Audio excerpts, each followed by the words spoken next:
আসসালামু আলাইকুম। আজকে আমরা পড়ব হচ্ছে এসএসসি বায়োলজির চ্যাপ্টার 4 জীবনী শক্তি।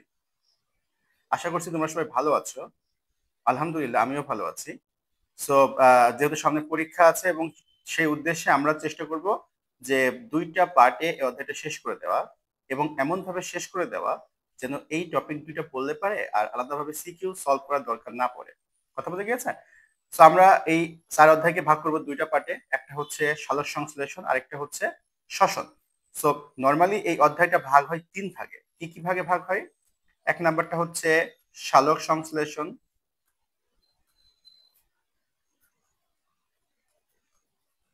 2 নাম্বারটা হচ্ছে শ্বসন এবং 3 নাম্বারটা হচ্ছে এটিপি। যদিও আমাদের বইয়ে এটিপি এইটা প্রথমে পড়ানো আছে, দেন সালোক সংশ্লেষণ এবং সর্বশেষ হচ্ছে শ্বসন, এইভাবে সিরিয়াল করে পড়ানো আছে। আমি তোমাদেরকে পড়াবো হচ্ছে প্রথমে সালোক সংশ্লেষণ পড়াবো এবং দ্বিতীয়বার পড়াবো হচ্ছে শ্বসন এবং তার সাথে পড়াবো হচ্ছে এটিপি। এখন এই 3টা জিনিস বলতে আসলে কি বুঝি? খুবই বেসিক ভাবে যদি আমরা বলি, সালোক সংশ্লেষণ হচ্ছে সেই প্রক্রিয়া যে প্রক্রিয়ার মাধ্যমে উদ্ভিদ খাদ্য তৈরি করবে। খাদ্যটা কি খাদ্য? খাদ্যটা হচ্ছে শর্করা জাতীয় খাদ্য। এই খাদ্যটা তৈরি করলে কি এখন উদ্ভিদ এটা ব্যবহার করতে পারবে? না, পারবে না। এই খাদ্যটাকে কি করতে হবে? এই খাদ্যটাকে শক্তিতে রূপান্তর করতে হবে। সেই শক্তিতে রূপান্তর করার যে প্রক্রিয়া সেটা হচ্ছে আসলে শ্বসন প্রক্রিয়া। এবং যে শক্তির কথা আমরা বলছি সেই শক্তিটা হচ্ছে এটিপি। এই হচ্ছে আমাদের এই অধ্যায়ের এই 3টা টপিক। একটা হচ্ছে উদ্ভিদ যে প্রক্রিয়ায় খাদ্যটা তৈরি করবে সেটা হচ্ছে সালোক সংশ্লেষণ। কি জাতীয় খাদ্য তৈরি করবে? শর্করা। এখন এই শর্করা জাতীয় খাদ্যটা, এই খাদ্য কি তৈরি করলেই হবে? না, হবে না। কি করা লাগবে? এটাকে ভাঙা লাগবে, এটাকে শক্তিতে রূপান্তর করা লাগবে। তো যেই প্রক্রিয়ার মাধ্যমে এটাকে শক্তিতে রূপান্তর করে সেটার নাম হচ্ছে শ্বসন। এবং যে শক্তির কথা আমরা বলছি সেই শক্তিটা হচ্ছে এটিপি। তো আমরা প্রথমে পড়বো হচ্ছে শ্বসন কি, শ্বসনের যাবতীয় যত কথাবার্তা আছে সকল কিছু, এবং এই ভিডিওতে আমরা আসলে তাই করব। এবং দ্বিতীয় এটা যে পার্ট থাকবে সেই পার্টে আমরা আলোচনা করবো হচ্ছে শ্বসন কি এবং আলোচনা করবো হচ্ছে এটিপি কি। কথা বলতে গেছে কিনা? তো চল আমরা শুরু করি। আমরা প্রথমে শুরু করি হচ্ছে আসলে সালোক সংশ্লেষণ কি সেটা দিয়ে। আমরা খুব সহজভাবে কিন্তু বলেছি অলরেডি, তাই না, যে উদ্ভিদ যে প্রক্রিয়ার মাধ্যমে খাদ্য প্রস্তুত করে সেটাকে আমরা বলছি সালোক সংশ্লেষণ। কিন্তু যেহেতু আমরা এখন এসএসসি লেভেলে আছি, তো এত ছোট্ট একটা সংজ্ঞা দিয়ে আমাদের পার পাওয়ার কোনো সুযোগ নাই। এখন আমরা একটা সংজ্ঞা দিব, যে সংজ্ঞাকে আমরা যদি ঠিক মতো বুঝতে পারি তাহলে আসলে আমরা বুঝতে পারবো হচ্ছে সালোক সংশ্লেষণ কি বা এটা বলতে আসলে কি বোঝায়। ঠিক আছে, চলো আগে আমরা সংজ্ঞাটা একটু দেখে নিই।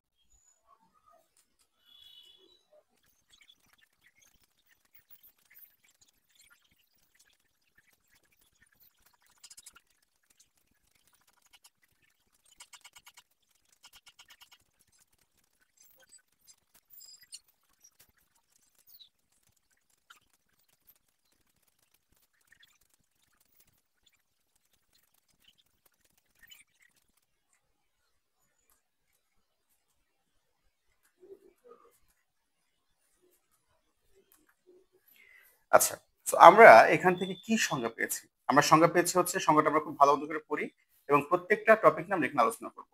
প্রথমটা হচ্ছে উদ্ভিদ যে শরীরবৃত্তীয় প্রক্রিয়ার মাধ্যমে আলো ও ক্লোরোফিলের সহায়তায় কি করবে? এটিপি ও এনএডিপিএইচ প্লাস এইচ প্লাস তৈরি করবে এবং তা ব্যবহার করার মাধ্যমে কার্বন ডাই অক্সাইড বিজারণ ঘটিয়ে শর্করা জাতীয় খাদ্য উৎপাদন করে এবং উপজাত হিসাবে অক্সিজেন ত্যাগ করে, তাকে সালোক সংশ্লেষণ বলছি। তো এখানে টোটাল হচ্ছে আমরা 6টা পয়েন্ট আউট করেছি। এই 6টা পয়েন্ট কি কি পেয়েছি? 1 নাম্বার হচ্ছে আলো, 2 নাম্বার হচ্ছে ক্লোরোফিল, 3 নাম্বারটা হচ্ছে এটিপি ও NADPH plus H plus, 4 number হচ্ছে কার্বন ডাই অক্সাইড, 5 নাম্বার হচ্ছে শর্করা জাতীয় খাদ্য এবং 6 নাম্বার হচ্ছে অক্সিজেন উপজাত হিসাবে। তো এই 6টা পয়েন্ট মানেই হচ্ছে সালোক সংশ্লেষণ। এখন আমরা যেটা করবো সেটা হচ্ছে প্রত্যেকটা পয়েন্টকে আমরা ইন্ডিভিজুয়ালি বুঝবো যে এই পয়েন্টটাতে আর এই পয়েন্টটা আসলে সালোক সংশ্লেষণে কি মানে রাখে, কি গুরুত্বপূর্ণ ভূমিকা পালন করে থাকে। যদি আমরা বুঝতে পারি তাহলে আসলে আমরা বুঝতে পারবো যে সালোক সংশ্লেষণ বলতে আমরা কি বুঝছি। তার আগে এই যে সংজ্ঞাটা দিয়েছি, বড় একটা সংজ্ঞা দিয়েছি, আমরা জানি যে এই সংজ্ঞাটা দেখলে অনেকে হয়তো এখন মনে হচ্ছে যে এত বড় সংজ্ঞা কেন। যদি এই সংজ্ঞাটা আমরা একটু সিম্পলিফাই করার চেষ্টা করি তাহলে বিষয়টা হবে এমন যে উদ্ভিদ কি করবে? উদ্ভিদ হচ্ছে আলো ও ক্লোরোফিল ব্যবহার করবে, ব্যবহার করে কি তৈরি করবে? তৈরি করবে হচ্ছে শর্করা জাতীয় খাদ্য। এখন এই শর্করা জাতীয় খাদ্য তৈরি করতে গেলে তার আগে কি দরকার, তার আগে তার যেটা দরকার সেটা হচ্ছে কিছু শক্তি দরকার। সে শক্তিটা কি? সে শক্তিটা হচ্ছে এটিপি ও এনএডিপিএস প্লাস এইচ প্লাস। তো সে শক্তি সে উৎপন্ন করবে আগে, দেন সেটাকে সে ব্যবহার করবে, ব্যবহার করেই সে শর্করা জাতীয় খাদ্য উৎপাদন করবে। এবং শর্করা জাতীয় খাদ্য উৎপাদনের পাশাপাশি সে আরেকটা জিনিস উৎপাদন করে ফেলবে, সেটা হচ্ছে অক্সিজেন। তাই আমরা এটাকে বলছি হচ্ছে উপজাত, বা এর যদি আমরা ইংলিশ বলি, ইংলিশটা হচ্ছে কি, ইংরেজিটা হচ্ছে বাই প্রোডাক্ট। কথা বলতে গেছে কিনা? তো আরেকটু সিম্পলিফাই করি, উদ্দেশ্য হচ্ছে শর্করা জাতীয় খাদ্য উৎপাদন করা। এখন উৎপাদন করতে কি করা লাগবে? তার আগে আমার হচ্ছে শক্তি দরকার। শক্তিটা কি? শক্তিটা হচ্ছে এটিপি ও এনএডিপিএইচ প্লাস এইচ প্লাস। এখন সাথে কি করবো? সাথে হচ্ছে আমরা কিছু এক্সট্রা জিনিস পেয়ে যাবো, যার নাম হচ্ছে অক্সিজেন। আশা করি এই জিনিসটা বোঝা গিয়েছে। এখন আমরা যেটা করবো সেটা হচ্ছে প্রত্যেকটা টপিক, যে নাম্বারিং গুলো আমরা করেছি 1 থেকে 6 পর্যন্ত, প্রত্যেকটা টপিক আমরা দেখবো এবং ইন্ডিভিজুয়াল আলোচনা করবো এটার উপরে। কথা বোঝা গেছে? চলো, প্রথমটা কি আছে? প্রথমটা হচ্ছে আলো। তো আমরা এখন প্রথমে কথা বলবো হচ্ছে আলো নিয়ে। আচ্ছা, আলো বলতে আমাদের বই যেটা দেওয়া থাকে সেটা হচ্ছে সূর্যের আলো। দেখো, এই বিষয়টা একটু ক্লিয়ার করি আমরা। উদ্ভিদ যেটা বুঝে সেটা হচ্ছে তরঙ্গ দৈর্ঘ্য। উদ্ভিদ কি বুঝে? উদ্ভিদ বুঝে হচ্ছে তরঙ্গ দৈর্ঘ্য। উদ্ভিদ আসলে আলো বুঝে না, যে এটা কি বেগুনি আলো, এটা কি লাল আলো, এটা আসলে উদ্ভিদ বুঝে না। উদ্ভিদ যেটা বুঝে সেটা হচ্ছে তরঙ্গ দৈর্ঘ্য। এখন আমরা জানি যে প্রত্যেকটা আলোর জন্য আলাদা আলাদা তরঙ্গ দৈর্ঘ্য আছে। তো যখন ওই তরঙ্গ দৈর্ঘ্যটা তার কাছে যায়, তখন সে ওই কাজটা করতে পারে। ওর কাছে এমন না যে এটা লাল আলো আসছে বা এটা সবুজ আলো আসছে। আমার কথা বোঝা যাচ্ছে কিনা? যে উদ্ভিদের জন্য যেটা গুরুত্বপূর্ণ সেটা হচ্ছে তরঙ্গ দৈর্ঘ্য। এখন এই তরঙ্গ দৈর্ঘ্য কি শুধু সূর্য থেকে আসা লাগবে? ব্যাপারটা তাও না। এই আলো যদি আমরা এক্সটার্নালি দিই, আমরা অনেকের ক্ষেত্রে আছে, এখন আমরা বাসা বাড়িতে হচ্ছে কি করি, বাসা বাড়িতে হচ্ছে এক্সটার্নাল যে গ্রোথ আলো আছে সেগুলো ব্যবহার করি, ব্যবহার করার মাধ্যমে উদ্ভিদের সালোক সংশ্লেষণ ঘটিয়ে থাকি। সো আলো আসলেই হয়েছে, কিন্তু যেহেতু সূর্যের আলো পৃথিবী এত বড় এবং এত বেশি গাছপালা আছে, তো প্রত্যেকের ক্ষেত্রে তার উপরে আমরা মাথার উপরে লাইট দিয়ে দিতে পারি না। তো আমরা এই ক্ষেত্রে বলি হচ্ছে সূর্যের আলো। কথা বলতে গেছে কিনা? আচ্ছা, তাহলে আমরা কি বললাম? আমরা বললাম হচ্ছে উদ্ভিদের ক্ষেত্রে গুরুত্বপূর্ণ যেটা সেটা হচ্ছে তার তরঙ্গ দৈর্ঘ্য। এ আসলে কালারটা বুঝে না। এখন আমাদের ক্ষেত্রে, আমাদের মানুষের ক্ষেত্রে একটা সীমাবদ্ধতা আছে। সীমাবদ্ধতা হচ্ছে যতগুলো তরঙ্গ দৈর্ঘ্য আছে তার মধ্যে শুধুমাত্র 380 ন্যানোমিটার থেকে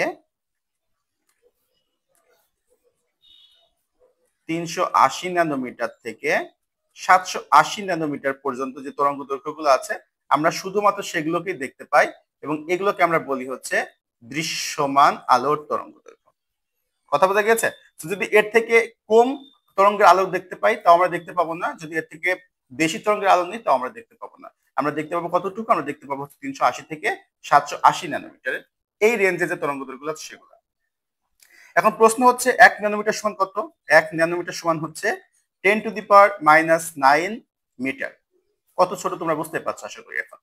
আচ্ছা, তো এই যে দৃশ্যমান যে আলোক রশ্মিটা আছে, যে তরঙ্গ দৈর্ঘ্যটা আছে, এই আলোক রশ্মিগুলোর মধ্যে আসলে কি কি কালার পড়ে?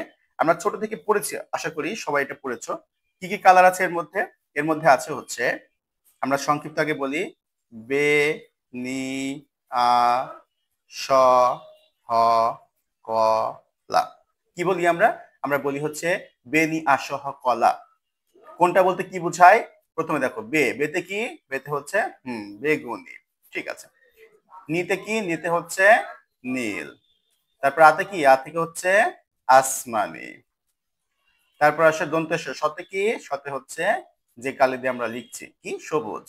তারপর হতে কি? হতে হচ্ছে হলুদ।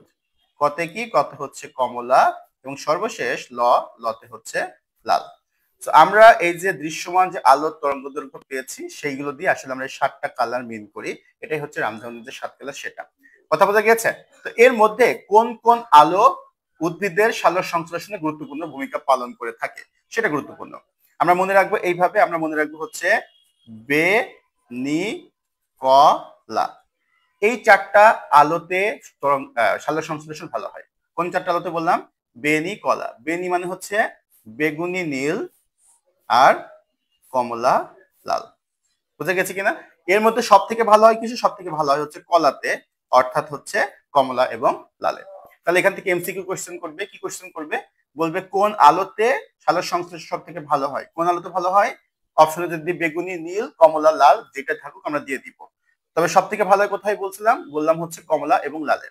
কোশ্চেন ঘুরিয়ে দিতে পারে, বলতে পারে কোন আলোতে সালোক সংশ্লেষণ ভালো হয় না? কিসে হয় না? হলুদ, সবুজ এবং হচ্ছে আসমানি, এই 3টা কালারে। আশা করি বুঝতে পেরেছো ব্যাপারটা। আচ্ছা, এখন যদি তরঙ্গ দৈর্ঘ্য দিয়ে দেয় তাহলে আমরা কি দিব?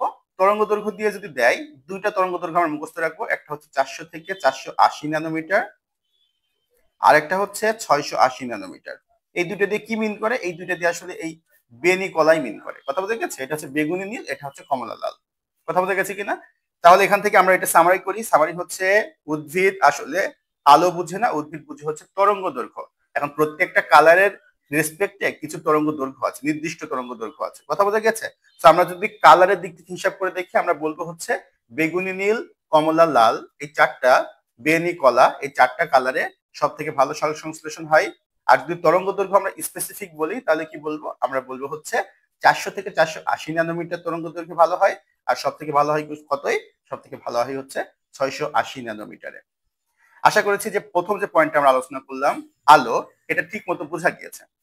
তাহলে এখন আসলে তো 2 নাম্বার পয়েন্ট কি আছে? 2 নাম্বার পয়েন্ট আছে হচ্ছে ক্লোরোফিল। তো এখন আমরা আলোচনা করবো হচ্ছে ক্লোরোফিল কিভাবে এখানে সাহায্য করে থাকে। আচ্ছা, আসো ক্লোরোফিলে। দেখো, এই গঠনটা একটু জটিল গঠন। এটা যদি আমরা একবার বুঝতে পারি তাহলে আমাদের টোটাল কনসেপ্টটা ক্লিয়ার হয়ে যাবে এখান থেকে। কারণ আমাদের যে কনসেপ্টের প্রবলেম হয় সেটা হচ্ছে এখানেই হয় সবচেয়ে বেশি। ঘটনাটা একটু বুঝো। এটা হচ্ছে একটা পাতা।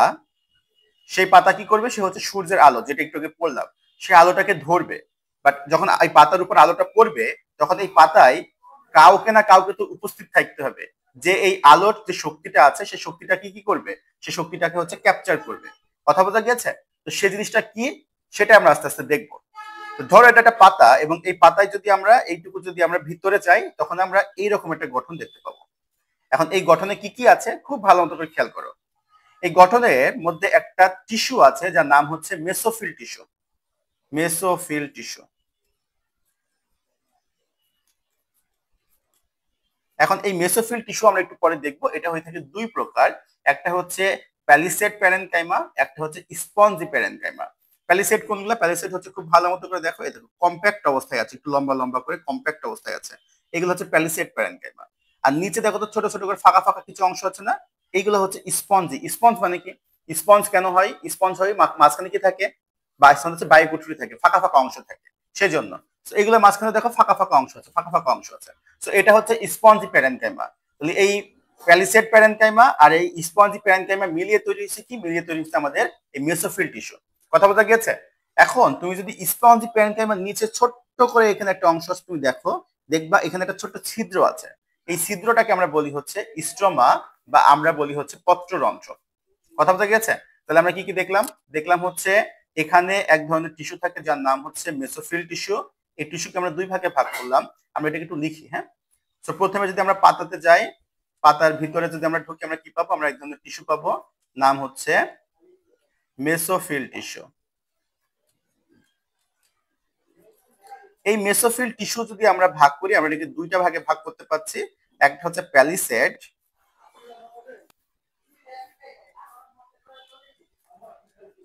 একটা হচ্ছে প্যালিসেড প্যারেনকাইমা,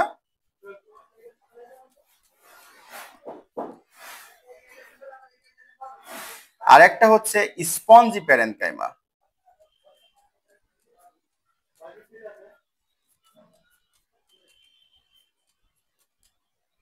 আচ্ছা, তো এখন আমরা কি করব? আমরা হচ্ছে এখন দেখবো যে এই প্যালিসেড যে প্যারেনকাইমা আছে, এর মধ্যে একটা অঙ্গাণু থাকে, যে অঙ্গাণুটার নাম আমরা জানি হচ্ছে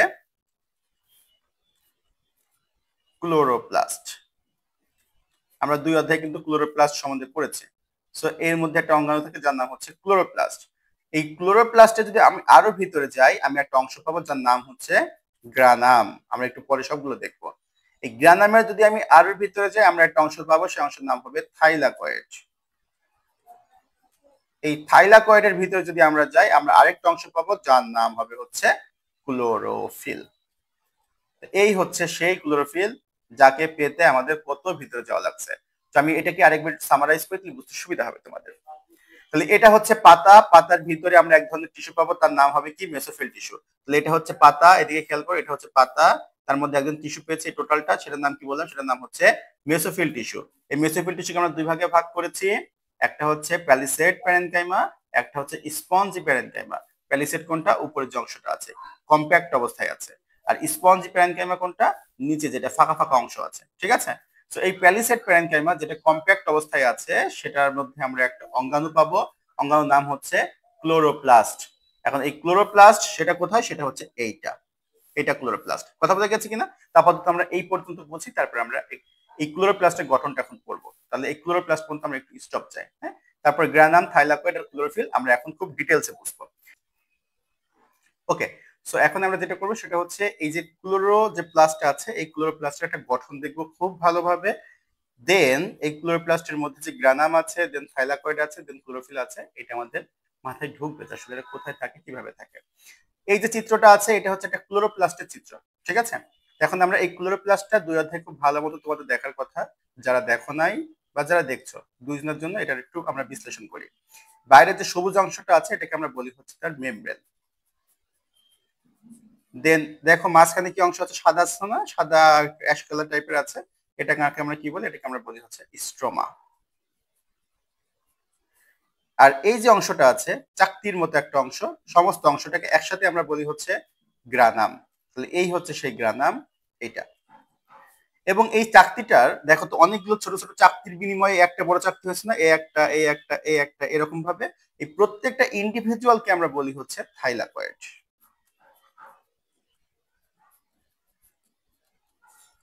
এখন এই থাইলাকয়েড এই যে একটা পেয়েছি, ধরো ওইটাকে আমি এখানে আলাদাভাবে লিখছি থাইলাকয়েড, এরকম ভাবে একটা লিখছি, হ্যাঁ? আগে কি ছিল, গ্রানামে কি ছিল, এরকম অসংখ্যগুলো একসাথে ছিল, সেখান থেকে আমরা একটা নিয়েছি, একটা নিয়ে কি পেয়েছি, এমন পেয়েছি।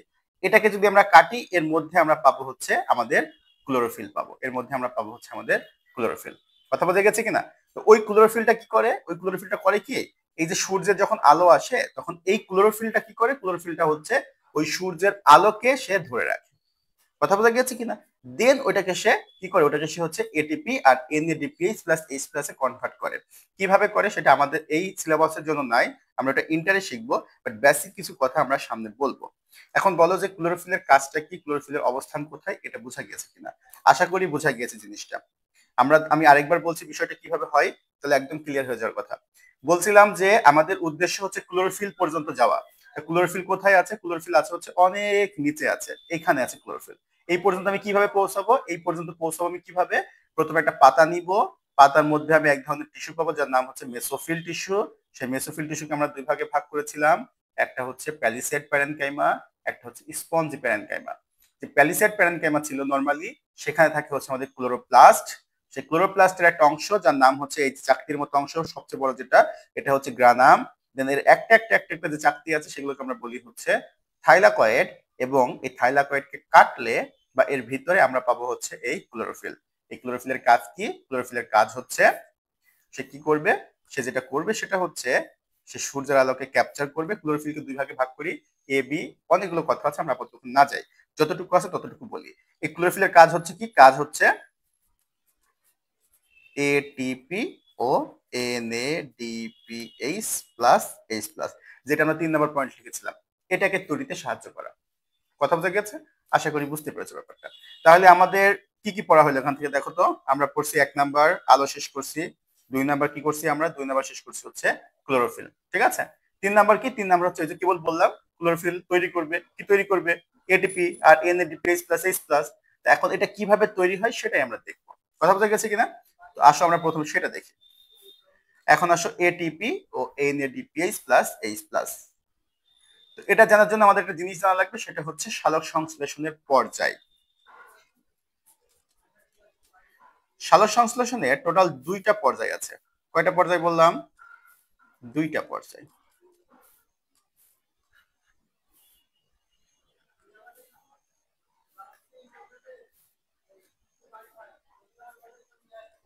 দুইটা পর্যায়। 2টা পর্যায় কি কি আছে? একটা হচ্ছে আলোক পর্যায়,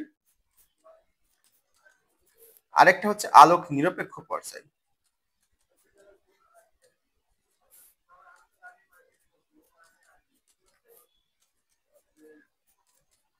এই দুইটার অর্থ কি? এই দুইটার অর্থ হচ্ছে আমরা জানি যে সালোক সংশ্লেষণ করার জন্য আলোর প্রয়োজন, কিন্তু এটাকে আমরা 2টা পর্যায়ে ভাগ করছি, একটা হচ্ছে আলোক পর্যায়, একটা হচ্ছে আলোক নিরপেক্ষ পর্যায়। এখন আমরা দেখব যেটা হচ্ছে আলোক পর্যায়, এখানে যেটা হয় সেটা হচ্ছে আলোর প্রয়োজন হয়। আর যেটা নিরপেক্ষ পর্যায় হচ্ছে সেটাতে হচ্ছে আলোর প্রয়োজন হয় না।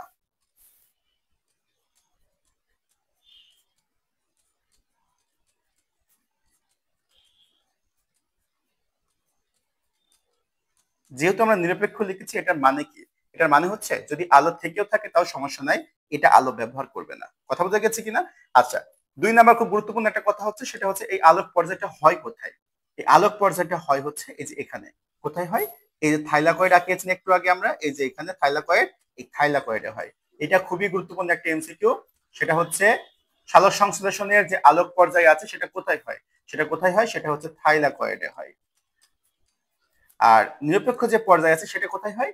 সেটা হয় হচ্ছে স্ট্রোমাতে। এখন স্ট্রোমা কোথায় আছে মনে করে দেখো তো, কোথায় বলছিলাম? স্ট্রোমা হচ্ছে, হ্যাঁ, এই যে সাদা যে অংশটা আছে, অ্যাশ কালার যে অংশটা আছে সেখানে, এখানে হচ্ছে আমাদের এই জায়গাগুলোতে এটা হচ্ছে স্ট্রোমা। তো এখানে হয়। কথা বলতে গেছি কিনা? আলোক পর্যায় হয়েছে আমরা বুঝলাম, কিন্তু আলোক পর্যায় হয়ে কি উৎপন্ন হবে? আলোক পর্যায় হয়ে যেটা উৎপন্ন হবে সেটা হচ্ছে আমাদের এটিপি ও এনএডিপি H+H+। কথা বলতে গেছে? আর আলোক নিরপেক্ষ পর্যায়ে কি উৎপন্ন হবে? আমাদের মেইন যে উদ্দেশ্য সেটা কি? সেটা হচ্ছে শর্করা। কথা আশা করি বুঝে গেছে। এখানে প্রত্যেকটা লাইন হচ্ছে এমসিকিউ জন্য খুবই গুরুত্বপূর্ণ। 1 নাম্বার কথা, যে সালোক সংশ্লেষণের পর্যায় কয়টা? পর্যায় হচ্ছে 2টা। কি কি পর্যায়? আলোক পর্যায়, আলোক নিরপেক্ষ পর্যায়। আলোক পর্যায়ে কি কি ঘটনাগুলো ঘটে? আলোক পর্যায়ে কি ঘটে তার আগে বুঝো যে আমাদের উদ্দেশ্য কি। আমাদের উদ্দেশ্য হচ্ছে এই শর্করা জাতীয় খাদ্যটাকে তৈরি করা। সেটা তৈরি করতে কি লাগবে? শক্তি লাগবে। সেই শক্তি কোথায় উৎপন্ন হবে? সেটা উৎপন্ন হবে আলোক পর্যায়ে। কেন আলোক পর্যায়ে উৎপন্ন হবে? কারণ শক্তিটা পাবো কই থেকে? পাবো তো আমরা সূর্য থেকে। সূর্য কই থেকে? সূর্য থেকে কিভাবে পাবো? সূর্য যে আলো আসবে সেটা থাইলাকয়েডের যে ক্লোরোফিল ছিল সে ক্যাপচার করবে, করে কিসে পরিণত করবে? সেই শক্তি, এই শক্তিতে পরিণত করবে। দেন এই শক্তি আমরা ব্যবহার করব, করে পরিণত করব কিসে? পরিণত করব হচ্ছে শর্করাতে। আশা করি বিষয়টা ক্লিয়ার হয়ে যাওয়ার কথা তখন। এখন এটিপি আর এনএডিপিএইচ প্লাস এইচ প্লাস কিভাবে তৈরি হয় এটা আমাদের এসএসসি সিলেবাসে নাই, সো আমরা এটা নিয়ে কথা বলবো না। এটা আমরা ইন্টারে পড়বো ব্যাপকভাবে। কথা বলতে গেছে? সো এই এটিপি আর এনএডিপিএইচ প্লাস এইচ প্লাস এইটুকুতে যেটুকু বলেছি এটুকু পড়লে পরে এনাফ। ঠিক আছে? আচ্ছা, তো আমরা দেখো তো তাহলে কি কি পড়লাম এখানে। আমরা পড়লাম হচ্ছে 3টা কথা পড়ে ফেলেছি। একটা হচ্ছে আলো পড়ে ফেলেছি, 2 নাম্বার হচ্ছে ক্লোরোফিল পড়ে ফেলেছি, আর 3 নাম্বার হচ্ছে এটিপি ও এনএডিপিএইচ প্লাস এইচ প্লাস তৈরি করা শিখে ফেলেছি। এখন যেটা করবো সেটা হচ্ছে কার্বন ডাই অক্সাইড বিজারণ। তাহলে এখন আমরা দেখবো হচ্ছে কার্বন ডাই অক্সাইড বিজারণ বলতে আমরা আসলে কি বুঝছি। খুব গুরুত্বপূর্ণ কথা, এবং আমাদের সব সময়কারের প্রবলেম এটা, যে জারণ আর বিজারণ কি সেটা আমরা বুঝি না। আমরা এখানে খুব ব্যাপকভাবে ওই যে কেমিস্ট্রি 7 অধ্যায়ে যে জারণ বিজারণ আছে সেটা এত ব্যাপকভাবে আমরা পড়বো না, কিন্তু খুব বেসিক কথা বলবো দুইটা। জারণ বলতে কি বুঝি আর বিজারণ বলতে কি বুঝি, এটা একটু মাথায় ধরে রাখো, তাহলে দেখবা সহজ হয়ে যাচ্ছে। জারণ মানে হচ্ছে ছাড়ন। জারণ মানে কি? ছাড়ন। ছাড়ন বলতে কিসের ছাড়ন? ইলেকট্রনের ছাড়ন। আর জারণে যা হবে বিজারণটা কি? বিপরীত। তাহলে বিজারণ বলতে কি? বিজারণ মানে হচ্ছে গ্রহণ। কিসের গ্রহণ? গ্রহণ হচ্ছে ইলেকট্রনের। বুঝা গিয়েছে? 2 নাম্বার কথা হচ্ছে জারণ মানে হচ্ছে গ্রহণ। কিসের গ্রহণ? অক্সিজেনের। তাহলে এখানে কি হবে? এখানে কি হবে? এখানে হবে ত্যাগ। কিসের ত্যাগ? ত্যাগ হচ্ছে অক্সিজেনের। কথা বুঝা গেছে? তাহলে জারণ মানে হচ্ছে ছাড়ন। কিসের ছাড়ন? ইলেকট্রনের ছাড়ন। আর গ্রহণ কিসের গ্রহণ? অক্সিজেনের গ্রহণ। আর বিজারণ মানে কি? বিজারণ মানে হচ্ছে গ্রহণ। কিসের গ্রহণ? ইলেকট্রনের। আর ছাড়ন কিসের ছাড়ন? ছাড়ন হচ্ছে অক্সিজেন। তাই গ্রহণ হচ্ছে ইলেকট্রনের, আর হচ্ছে ছাড়ন কি? ছাড়ন হচ্ছে অক্সিজেন। তাহলে এখান থেকে সব মনে না রাখলেও একটা কথা মনে রাখা লাগবে, সেটা কি? সেটা হচ্ছে যে বিজারণ মানে হচ্ছে ত্যাগ। কিসের ত্যাগ? ত্যাগ হচ্ছে অক্সিজেন ত্যাগ। কথা বলতে গেছে কিনা? তাহলে বিজারণ মানে হচ্ছে অক্সিজেন ত্যাগ। ক্লিয়ার এই পর্যন্ত? অক্সিজেন কিভাবে ত্যাগ করে এটা একটু আমরা দেখি, তাহলে আমরা বুঝতে পারবো যে আমরা কেন বলছি যে কার্বন ডাই অক্সাইড বিজারণের মাধ্যমে। বিজারণ বলতে এখানে আসলে কি বুঝছে দেখো, খুব ভালো মতো করে বুঝো। এটা হচ্ছে আমাদের যে আলোক পর্যায় আছে, আলোক নিরপেক্ষ যে পর্যায় আছে সেই নিরপেক্ষ পর্যায় হচ্ছে এটা। আমরা এক কথায় বলতে পারি এটা হচ্ছে সালোক সংশ্লেষণের যে বিক্রিয়া আছে সেই বিক্রিয়াটা। কথা বোঝা গেছে? তো এখন এই বিক্রিয়ার ক্ষেত্রে আমরা কি কি আছে একটু খুব গুরুত্বের সাথে বোঝার চেষ্টা করি। দেখো, এখান থেকে অসংখ্য এমসিকিউ তৈরি হবে। আমরা যদি কনসেপ্টটা বুঝি তাহলে এমসিকিউ একটাও বাদ যাবে না। প্রথমে দেখো, এই পর্যন্ত যা যা আছে আমরা বলবো সেগুলো কি করছে? সেগুলো হচ্ছে উদ্ভিদ ব্যবহার করে। আর এই পাশ থেকে এই পাশে যা যা আছে এই 3টা আমরা কি বলবো? এগুলো উদ্ভিদ উৎপাদন করে। কখন উৎপাদন করে? যখন সালোক সংশ্লেষণ হয় তখন। ক্লিয়ার কিনা? তাহলে এটাকে আমরা কেমিস্ট্রিতে পড়েছি, এটাকে আমরা বলতে পারি বিক্রিয়ক। আর এইগুলোকে আমরা বলতে পারি হচ্ছে উৎপাদ। ক্লিয়ার এটা? ঠিক আছে। তো এখন দেখো বিক্রিয়কে কি কি আছে আর উৎপাদে কি কি উৎপন্ন হয়েছে। প্রথমে আসো বিক্রিয়কে, প্রথমটা কি আছে? কার্বন ডাই অক্সাইড। কার্বন ডাই অক্সাইড কত অণু আছে? কার্বন ডাই অক্সাইড আছে হচ্ছে 6 অণু। ক্লিয়ার? তাহলে আমরা কি বললাম? সালোক সংশ্লেষণ প্রক্রিয়ায়, এমসিকিউ এটা, সালোক সংশ্লেষণ প্রক্রিয়ায় কত অণু কার্বন ডাই অক্সাইড ব্যবহার করি? 6 অণু। আরেকটা কোশ্চেন করবে, সালোক সংশ্লেষণ প্রক্রিয়ার প্রধান কাঁচামাল কোনটা? কাঁচামাল কোনটা? এই হচ্ছে কার্বন ডাই অক্সাইড। এবং কার্বন ডাই অক্সাইড উদ্ভিদে কোথা থেকে প্রবেশ করে? উদ্ভিদ কার্বন ডাই অক্সাইড পায় কোথা থেকে? মাটি থেকে না কোথা থেকে পায়? উদ্ভিদ কার্বন ডাই অক্সাইড পায় হচ্ছে বায়ু থেকে পায়। তাহলে প্রবেশ করে কিভাবে? ওই যে আমরা আগে যেখানে পড়েছি সেখানে আমরা ফেরত যাই। এখন খেয়াল করে দেখো, এই যে ছোট্ট একটা ছিদ্র পড়েছিলাম যার নাম দিয়েছিলাম আমরা স্ট্রোমা বা পত্ররন্ধ্র, এখান থেকে উদ্ভিদের মধ্যে কার্বন ডাই অক্সাইড প্রবেশ করে। আমরা কি প্রস্বেদন পড়েছে? যারা পড়েছে তারা খুব ভালো মতো করে বুঝবা। প্রস্তুতন কই থেকে হয়? প্রস্তুতন হয় হচ্ছে এই পত্ররন্ধ্র দিয়ে। প্রস্তুতন কি? উদ্ভিদ তার পানি শরীরের বাইরে বের করে দেয়। যখন বের করে দেয় তখন এই যে ছিদ্রপটটা আছে পাতার, সেটা তো খোলা লাগবে। সে যখনই খুলে ফেলে তখন ওর ভিতর দিয়ে কার্বন ডাই অক্সাইড পাতার মধ্যে প্রবেশ করে। আর ওই কার্বন ডাই অক্সাইড আমরা ব্যবহার করি কোথায়? ওই কার্বন ডাই অক্সাইড আমরা ব্যবহার করি হচ্ছে এই যে এইখানে। কথা বোঝা গেছে কিনা? তাহলে এটা হচ্ছে আমাদের সেই কার্বন ডাই অক্সাইড, যেটা হচ্ছে প্রধান কাঁচামাল। সাথে কি আছে? সাথে আছে হচ্ছে 12 অণু পানি। এবং সহায়তা লাগবে, সাহায্য দরকার। কার কার সাহায্য দরকার? একটা হচ্ছে লাইট, আলো, আর একটা হচ্ছে ক্লোরোফিল। ক্লোরোফিলের সহায়তা দরকার। কথা বোঝা গেছে কিনা? তাহলে সালোক সংশ্লেষণ হতে গেলে 4টা উপাদান খুব গুরুত্বপূর্ণ। একটা হচ্ছে কার্বন ডাই অক্সাইড, একটা হচ্ছে পানি, একটা হচ্ছে আলো, একটা হচ্ছে ক্লোরোফিল।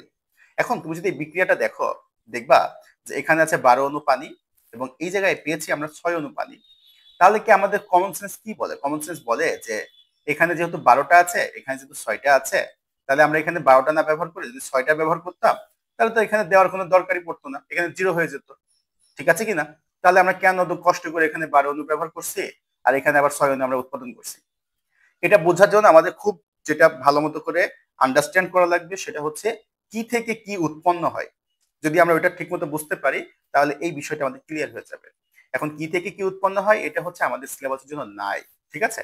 কিন্তু আমরা এটা একটু এক্সট্রা পড়বো যেন তোমাদের আন্ডারস্ট্যান্ডিংটা খুব ক্লিয়ার হয়ে যায়। ঠিক আছে কিনা? তো আসো খুব ভালো মতো করে বুঝবা জিনিসটা।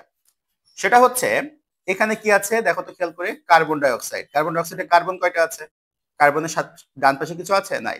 পিছনে আছে। কত আছে? 6। তাহলে এখানে কার্বন আছে কয়টা? 6টা। এখন এই 6টা কার্বন কোথায় যায়? খুব ভালো মতো করে খেয়াল করো। এই 6টা কার্বন যায় হচ্ছে আমাদের এই 6টা কার্বনে, গ্লুকোজের 6টা কার্বনে। কথা বোঝা গেছে কিনা? তাহলে গ্লুকোজের যে কার্বন আছে, কয়টা কার্বন আছে গ্লুকোজের ক্ষেত্রে? খেয়াল করো তো, খেয়াল করো, 6টা আছে। তাহলে এই 6টা কার্বন কই থেকে আসছে? আসছে হচ্ছে কার্বন ডাই অক্সাইডের 6 অণু আছে সেখান থেকে। কথা বোঝা গেছে? তারপরে আসো অক্সিজেন। অক্সিজেন আছে কত অণু?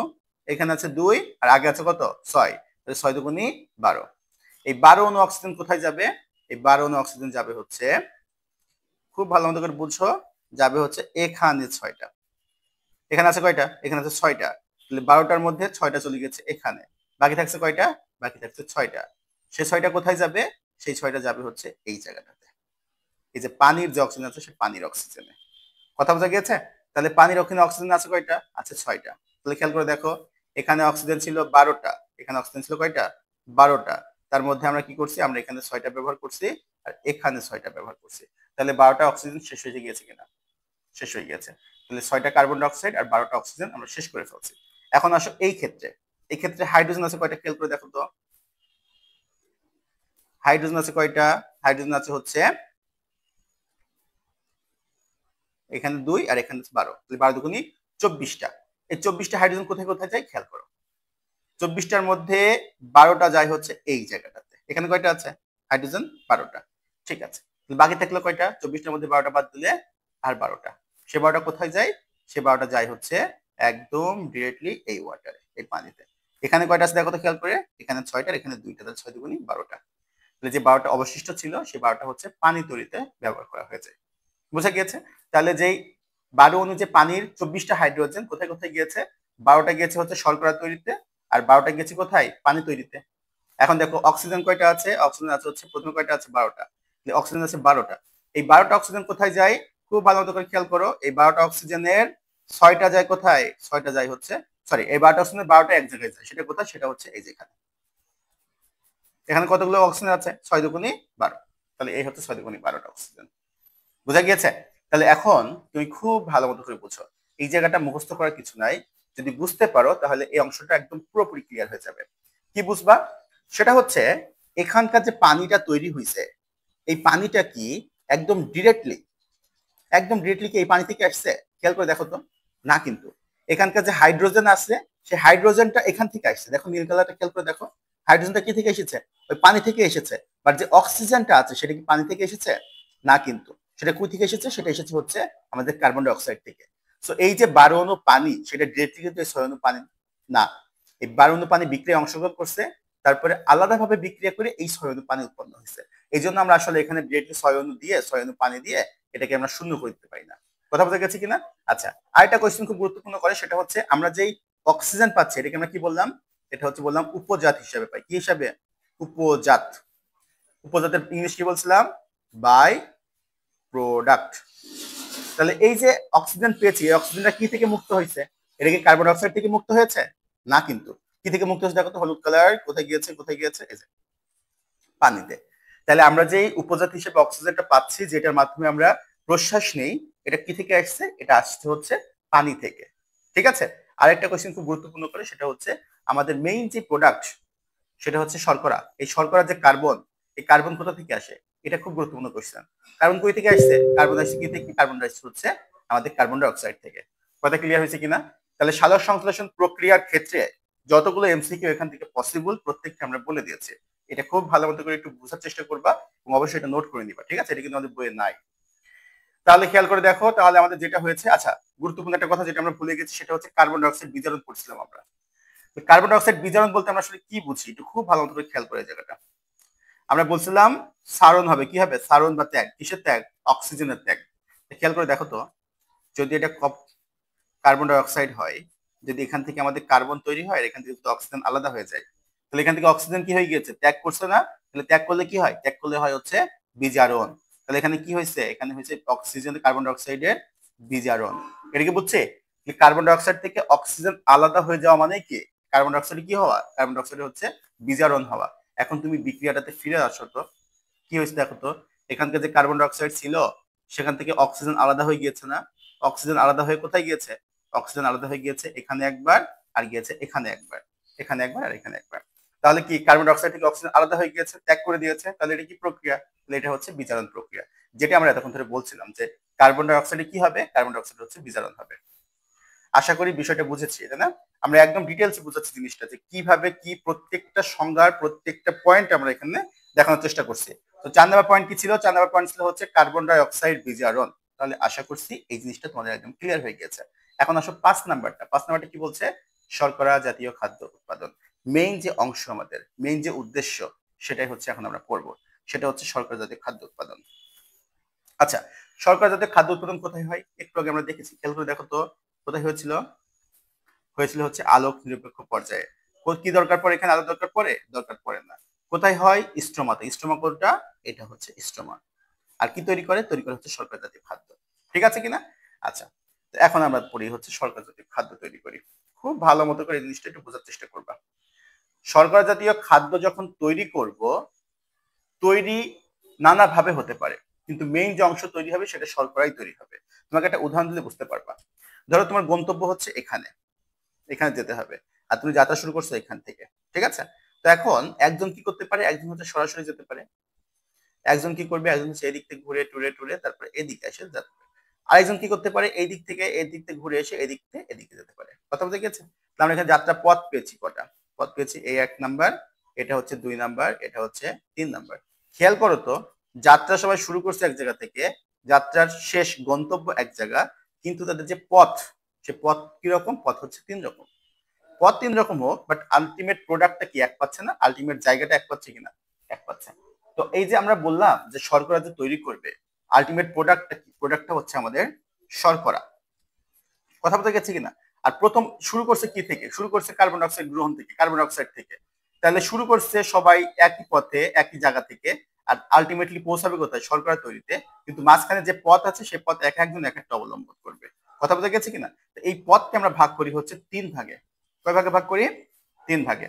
খুব গুরুত্বের সাথে বুঝবা এটা। একটাকে আমরা বলি হচ্ছে C3 চক্র,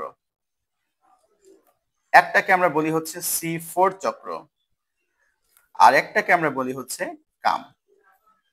কাম মানে কি? এটা কাম এই অংশটা আমাদের সিলেবাসে নাই, আমাদের বইয়ে নাই, এটা নিয়ে আমরা আলোচনা করবো না। খুব বেসিক কথা, যদি শেষের সময় পেয়ে আমরা বলবো। আমাদের মেইন এই অধ্যায়ের পড়াশোনা হচ্ছে C4, এই পার্টের পড়াশোনা হচ্ছে C3 আর হচ্ছে C4 চক্র নিয়ে। কথা বলতে গেছি কিনা? তো আমরা এখন যেটা করবো সেটা হচ্ছে C3 এবং C4 চক্র বলতে আমরা আসলে কি বুঝছি সেটা আমরা এখন ব্যাখ্যা করব। কথা বলতে গেছি কিনা? তাহলে আমাদের যে 5 নম্বর পয়েন্ট ছিল যে শর্করা থেকে আমরা আমরা শর্করা জাতীয় খাদ্য উৎপাদন করবো, সেটা কিন্তু এখন শেষ হয় নাই। হ্যাঁ, আমরা এখন উৎপাদন করি নাই। তো আসো আমরা C3 চক্রে যাই।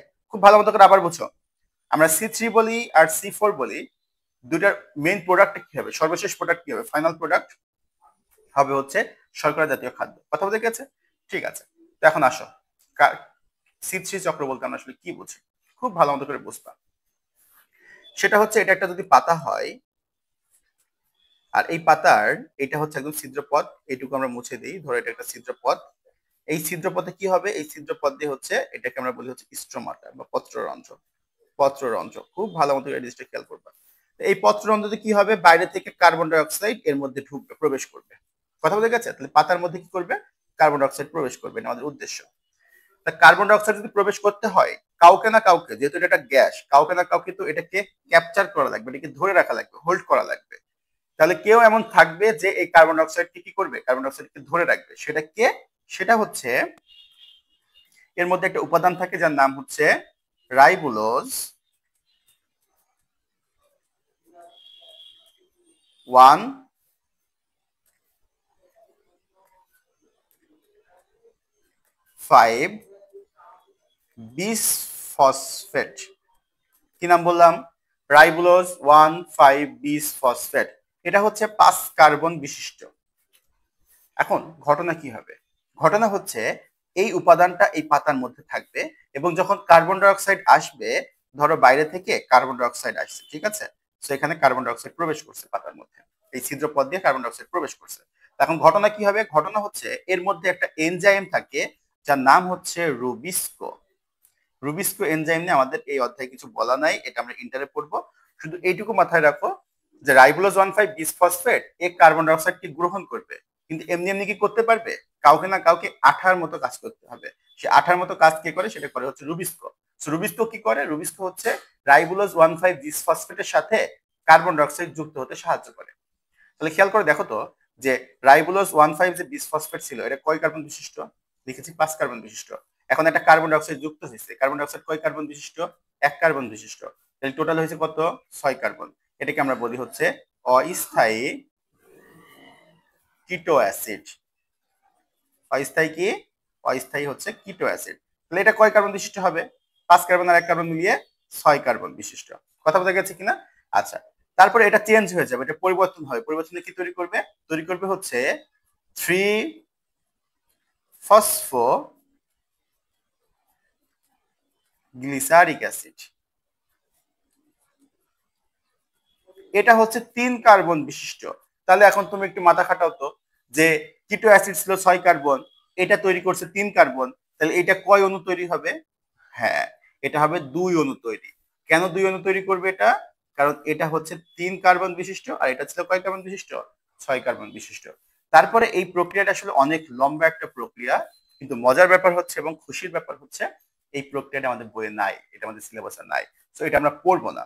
আমরা আলটিমেটলি এখান থেকে দেখব সর্বশেষ কি তৈরি করে। এখানে গিয়ে তৈরি করবে হচ্ছে স্টার্চ তৈরি করবে, আর হচ্ছে সুক্রোজ তৈরি করবে। ঠিক আছে? এর বাদ দিয়ে আর কিছু নাই, আমাদের এই অংশটা পড়া লাগবে না। আর বাকি যে অংশটা থেকে যাবে, যেটা ব্যবহার করা হয় না, সেটা আবার চলে যাবে কোথায়? রাইবোলোজ 1,5-বিসফসফেটে। ঠিক আছে? তো তোমরা যদি এই চিত্রটা এইভাবে দিয়ে দাও তাহলে দিতে পারো, কোনো সমস্যা নাই, কিন্তু এটা নিয়ে আহামরি আর কোনো ব্যাখ্যা আমাদের লাগবে না। কথা বুঝে গেছে? এখান থেকে আসলে এভাবে কিছু দিবেও না। এখান থেকে কি কি গুরুত্বপূর্ণ সেই অংশটা এখন আমি তোমাদেরকে পড়াচ্ছি, খুব ভালো মতো করে খেয়াল করবা। আচ্ছা, এক নাম্বার হচ্ছে প্রথম কার্বন ডাই অক্সাইড গ্রহীতা। প্রথম কোশ্চেন যেভাবে করবে সেটা বোঝাচ্ছে। হ্যাঁ, আচ্ছা, তার আগে বলা হচ্ছে এটা কি আবিষ্কার করছে? আবিষ্কারক।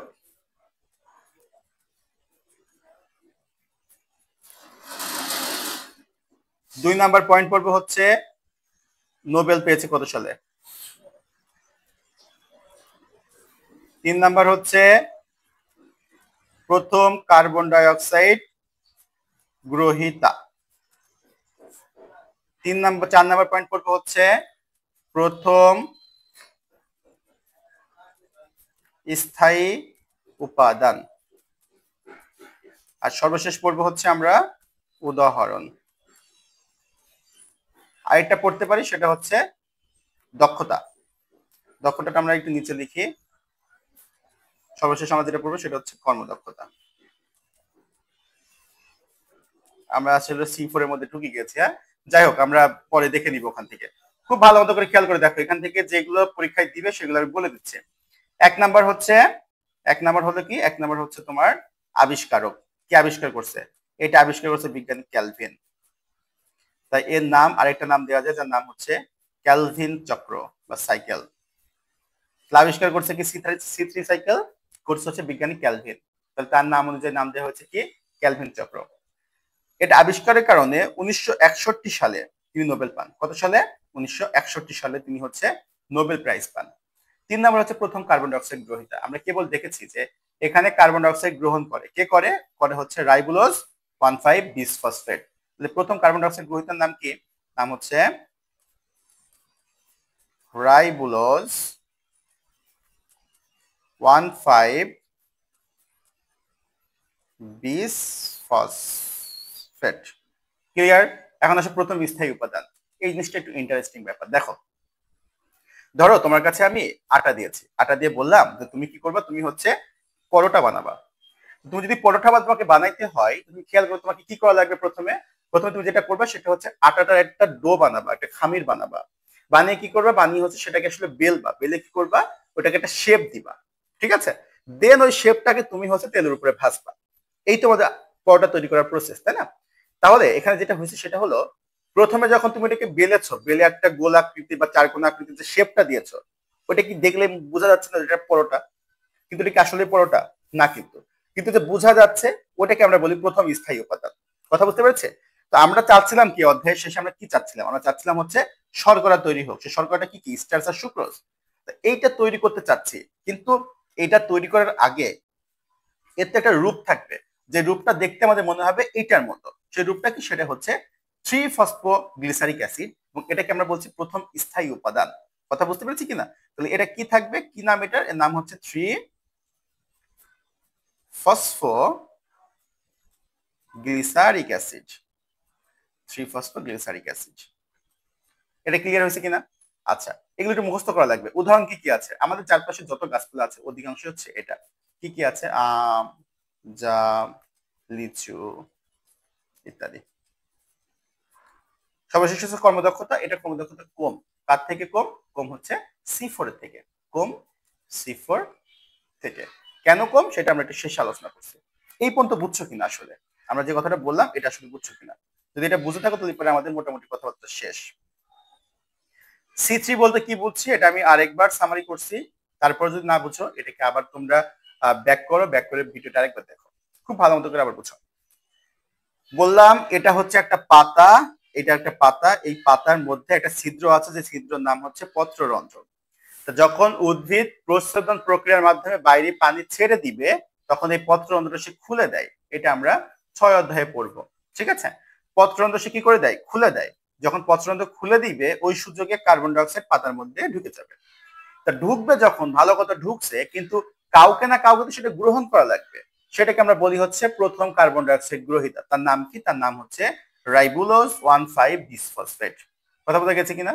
আচ্ছা, এবং এই কাজে সাহায্য করবে একটা এনজাইম যার নাম হচ্ছে রুবিস্কো। ঠিক আছে? রুবিস্কো এনজাইম কি করলো, একটা কার্বন ডাইঅক্সাইড নিল, নিয়ে সেটাকে রাইবোলোজ 1,5 বিসফসফেটের সাথে যুক্ত করে দিল। তৈরি করলো কি? তৈরি করলো হচ্ছে অস্থায়ী কিটো অ্যাসিড। এখন এই অস্থায়ী কিটো অ্যাসিড রূপান্তর হয়ে কিসে পরিণত হবে? তৈরি হবে 3-ফসফোগ্লিসারিক অ্যাসিড। এবং এই 3-ফসফোগ্লিসারিক অ্যাসিড হচ্ছে প্রথম স্থায়ী উপাদান। কিসের জন্য? C3 সাইকেল বা C3 চক্রের জন্য। এখান থেকে আমরা ডট ডট দিয়েছি কেন? কারণ মাঝখানে অনেকগুলো ভাগ আছে যেগুলো আমাদের লাগবে না ক্লাসের জন্য। আলটিমেটলি তৈরি করবে হচ্ছে আমাদের সেই শর্করা। আর যেটা কিছুটা বেঁচে যাবে, সেই বাঁচা উপাদানটা আবার ব্যাক করবে কোথায়? রাইবোলোজ 1,5 বিসফসফেটে। দেন এই প্রক্রিয়াটা সাইকেল আকারে চলতে থাকবে। কথা বুঝতে পারছি কিনা? আচ্ছা, আর কি কি বলছিলাম? এটার আবিষ্কারক কে? এটা আবিষ্কারক হচ্ছে বিজ্ঞানী ক্যালভিন। এই আবিষ্কার করার জন্য তিনি 1961 সালে নোবেল প্রাইজ পেয়েছেন। আর উদাহরণ কি বলেছিলাম? উদাহরণ বলেছিলাম হচ্ছে আম, জাম, লিচু ইত্যাদি। আমাদের বাস্তব জগতে যতগুলো গাছ আছে অধিকাংশই হচ্ছে আসলে C3 প্লান্ট।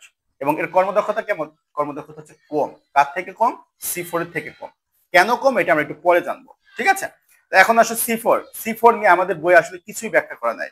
খুবই সংক্ষিপ্ত কয়েকটা কথা আছে যেগুলো আমরা পড়বো, পড়ে এখানে শেষ করে দিব, ঠিক আছে? তো এখান থেকে আমরা এইটুকু একটু কপি করি, কারণ আমরা এইটুকুই পড়বো আসলে।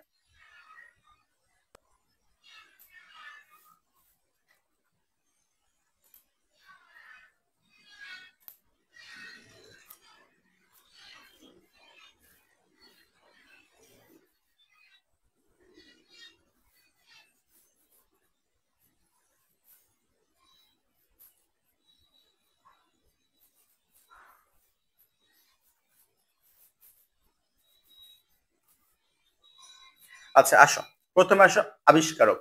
এটার আবিষ্কারক কে? এটার আবিষ্কারক হচ্ছে হ্যাস অ্যান্ড ফ্লেক, দুইজন বিজ্ঞানী। কি কি বিজ্ঞানী? হচ্ছে হ্যাস ও স্লেক, ঠিক আছে? এটার নোবেল প্রাইজ পাই নাই, সো নোবেল প্রাইজ নাই। এখন হচ্ছে প্রথম কার্বন ডাইঅক্সাইড গ্রহীতা। এটার ক্ষেত্রে প্রথম কার্বন ডাইঅক্সাইড গ্রহীতা কে? সেটা হচ্ছে ফসফো enol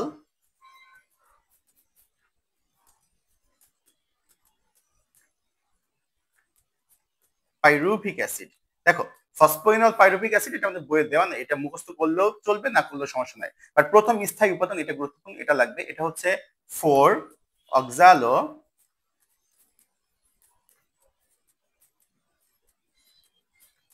acetic acid.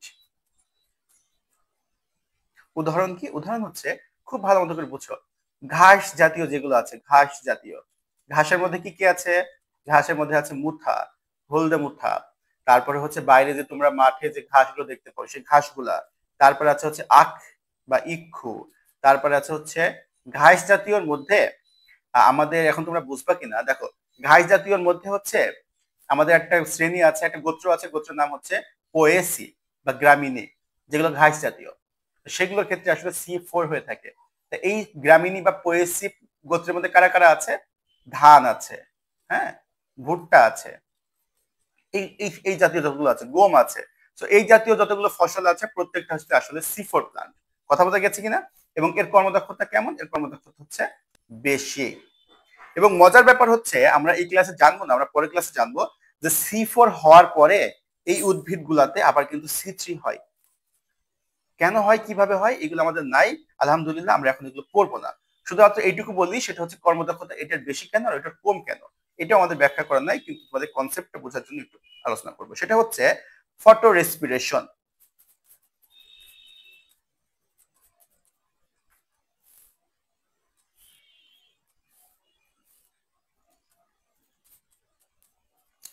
Photo respiration বলে একটা কথা আছে। ফটো মানে কি? আলো। তার মানে হচ্ছে আলোক, আর রেসপিরেশন কি? শ্বসন। তো আলোক শোষণ বলে একটা টার্ম আছে। এই আলোক শোষণের কারণে আসলে কি হয়ে থাকে? C4 প্লান্টের কর্মদক্ষতা বেশি হয়ে থাকে, কারণ এটা তখন বেশি পরিমাণ কার্বন ডাইঅক্সাইডকে সে ইউজ করতে পারে। আর C3 হচ্ছে কম পরিমাণ কার্বন ডাইঅক্সাইডকে আসলে কনভার্ট করতে পারে শর্করাতে। যাই হোক, এই কারণে ফটো রেসপিরেশন এই শব্দটা বা আলোক শোষণ এই শব্দটা একটু মাথায় রাখবা, তাহলে এই পর্যন্ত হইলেই হবে আমাদের। হ্যাঁ, সো ফটো রেসপিরেশন বা আলোক শোষণ, এটার কারণে হচ্ছে C4 প্লান্টের কর্মদক্ষতা বেশি, কার থেকে? C3 থেকে। কথা বুঝতে পেরেছি কিনা? আচ্ছা, তাহলে একটু খেয়াল করে দেখো তো আমরা আসলে কি কি শেষ করলাম এতক্ষণ ধরে। আমরা একদম প্রথমে ফেরত যাই। আমরা পড়ছি হচ্ছে শর্করা জাতীয় খাদ্য উৎপাদন কিভাবে হয়, সবগুলো আমরা দেখাইছি কিন্তু। হ্যাঁ, কিভাবে দেখাইছি আমরা এখানে? আমরা যে তিনটা পাথওয়ে দেখালাম, এই তিনটা পাথওয়ের মাধ্যমে কি কি আছে? C3 আর C4 আর CAM আমাদের ক্লাসের জন্য নাই। হ্যাঁ, শুধুমাত্র এটা থাক, এটা আলোচনা আমরা না করি, যেহেতু আমাদের সামনে পরীক্ষা, আমরা খুব বেশি এক্সট্রা কিছু পড়বো না। আশা করি এই পর্যন্ত তোমাদের ক্লিয়ার হয়ে গিয়েছে, ঠিক আছে? তাহলে C3 আর C4 এই দুইটা প্রসেস, এই দুইটা পথ সে অবলম্বন করবে এবং আলটিমেটলি সে কি তৈরি করবে? তৈরি করবে হচ্ছে শর্করা। এবং শর্করাটা কিভাবে তৈরি করবে সেটা আসলে আমাদের সিলেবাসে নাই। আচ্ছা, এখন আসে হচ্ছে প্রভাবক। প্রভাবক মানে কি? প্রভাবক কাকে বলে? প্রভাবক মানে হচ্ছে যে প্রভাবিত করে। কি বললাম? প্রভাবক মানে কি? যে প্রভাবিত করে। যে কোনো কিছুর ক্ষেত্রে নর্মালি প্রভাবক হয়ে থাকে দুই প্রকার। কি কি প্রভাবক হয়ে থাকে? খুব সহজভাবে বুঝি। একটা হচ্ছে বাহ্যিক প্রভাবক, আর একটা হচ্ছে অভ্যন্তরীণ প্রভাবক। বাহ্যিক প্রভাবক মানে কি? বাহ্যিক মানে হচ্ছে পরিবেশে যে উপাদানগুলো আছে, যে নিয়ামকগুলো আছে, সেগুলো কিভাবে প্রভাবিত করে। অভ্যন্তরীণ মানে হচ্ছে আমার গঠনগত উপাদানের কারণে আমি কিভাবে প্রভাবিত হতে পারি, এই দুইটা। ঠিক আছে? তো মেইনলি আমরা যখন প্রভাবক পড়ি তখন আমরা আসলে বাহ্যিক প্রভাবকের দিকে বেশি নজর দিই। হ্যাঁ, বাহ্যিক প্রভাবকের মধ্যে কি কি আছে খুব ভালো মতো করে বুঝো, এটা খুব গুরুত্বপূর্ণ। 1 নাম্বার হচ্ছে আলো, 2 নাম্বার হচ্ছে কার্বন ডাই অক্সাইড, 3 নাম্বার হচ্ছে পানি, 4 নাম্বার হচ্ছে তাপমাত্রা,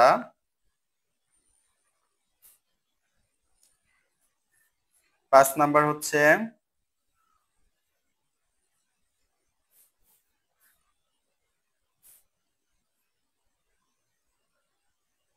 অক্সিজেন, 6 নাম্বার হচ্ছে খনিজ। খুব ভালো মতো করে খেয়াল করে দেখো।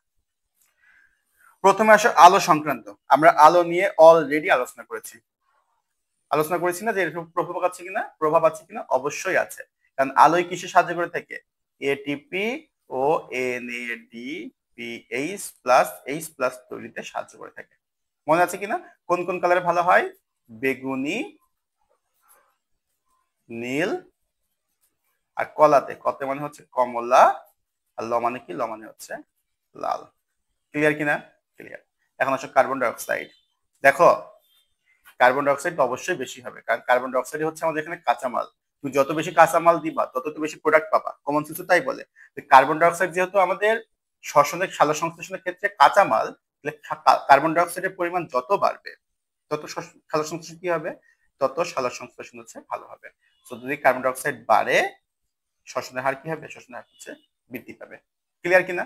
আচ্ছা আচ্ছা, একটা একটা গুরুত্বপূর্ণ কথা এখানে বলে রাখি, সেটা হচ্ছে পানির ক্ষেত্রে খুব ভালো মতো একটু মনে রাখো তো, যে বায়ু আছে আমাদের, এই বায়ুতে কার্বন ডাই অক্সাইডের পরিমাণ হচ্ছে 0.03%, আর পানিতে কার্বন ডাই অক্সাইডের পরিমাণ হচ্ছে 0.3%।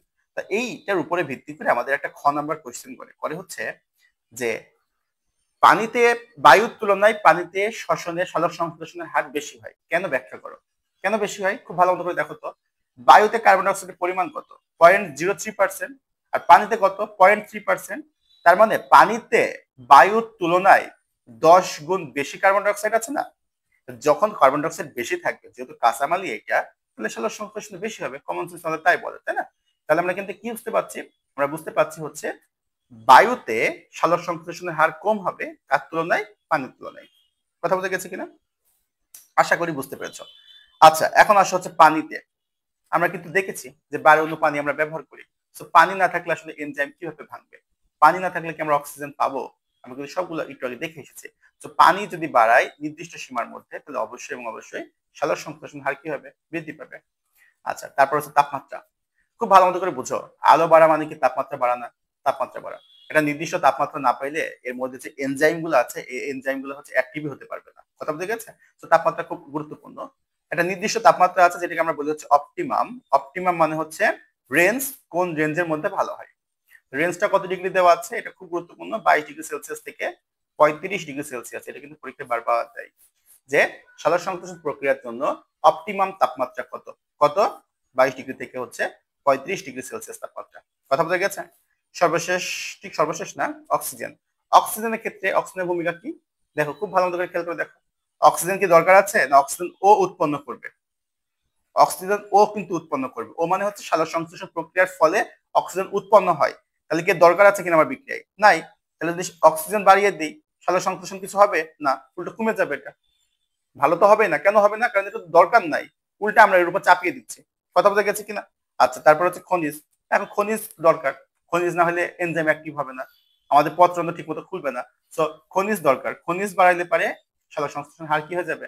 হার হচ্ছে বেড়ে যাবে। আশা করি এই বিষয়গুলো খুব ভালো মতো করে বুঝেছ। ঠিক আছে? আচ্ছা, এখন আসে হচ্ছে অভ্যন্তরীণ প্রভাবক। অভ্যন্তরীণ প্রভাবক নিয়ে আমরা খুব বেশি কথা বলবো না, এটা খুব বেশি লাগে না। দুই একটা পয়েন্ট আমরা আলোচনা করব। একটা হচ্ছে পাতার সংখ্যা, একটা হচ্ছে পাতার প্রথমে আসে হচ্ছে ক্ষেত্রফল। ক্ষেত্রফল বা এটাকে আমরা সংক্ষিপ্ত বলতে পারি হচ্ছে আকার। 2 নাম্বার হচ্ছে সংখ্যা, 3 নাম্বার হচ্ছে বয়স। এই তিনটা নিয়ে আলোচনা করলে বুঝতে পারবা, এবং এই তিনটা আহামরি কিছু নয়, খুব সহজে বুঝতে পারবা। খুব ভালো মতো করে বুঝো। প্রথম আসে পাতার আকার বা ক্ষেত্রফল। এখন তুমি বলো পাতা যত বড় হবে, এটা একটা পাতা, এটা একটা পাতা, তুমি বলো এ পাতা, এটা বি পাতা। যে যত বেশি বড় পাতা তার তত বেশি ছিদ্র, মানে পত্ররন্ধ্র বেশি। যত বেশি পত্ররন্ধ্র তত বেশি সে কি করবে, কার্বন ডাইঅক্সাইড গ্রহণ করবে। যত বেশি কার্বন ডাইঅক্সাইড গ্রহণ করবে তত বেশি তার কি হবে, সালোক সংশ্লেষণ হবে। তাহলে পাতার আকার যদি বৃদ্ধি পায়, সালোক সংশ্লেষণ হার কি হবে, হারও হচ্ছে বৃদ্ধি পাবে। ঠিক আছে কিনা? এখন হচ্ছে সংখ্যা। কমন সেন্স কি বলে, যত বেশি পাতা তত বেশি পত্ররন্ধ্র, যত বেশি পত্ররন্ধ্র তত বেশি সালোক সংশ্লেষণ। ঠিক আছে কিনা?